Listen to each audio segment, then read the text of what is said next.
Ingoma yawe nyagasani ni ingoma y'amahoro.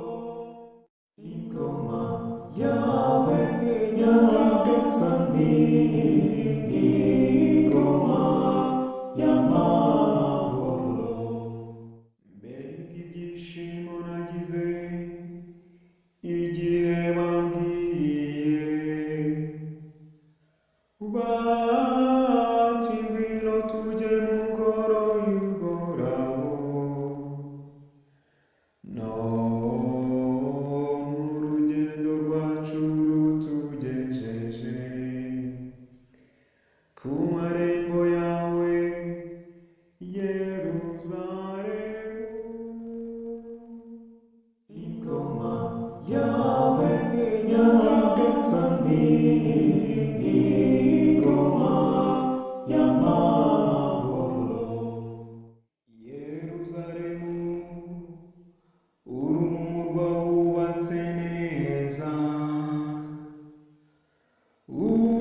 umujyi ucinyiye cyane, aho hariho imiryango y'Isiraheli. Imiryango y'Uhoraho iza mu mutambagiro gusingiza Uhoraho uko Isiraheli yabitegetswe.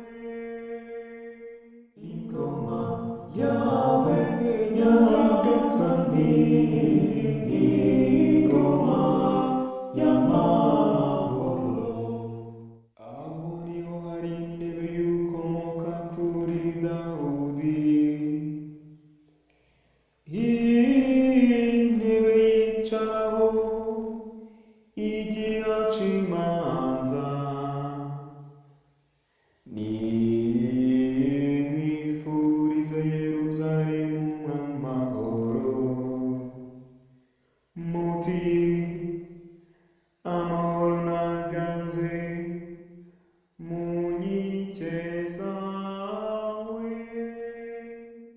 Ingoma yawe nyagasani ni ingoma y'amahoro.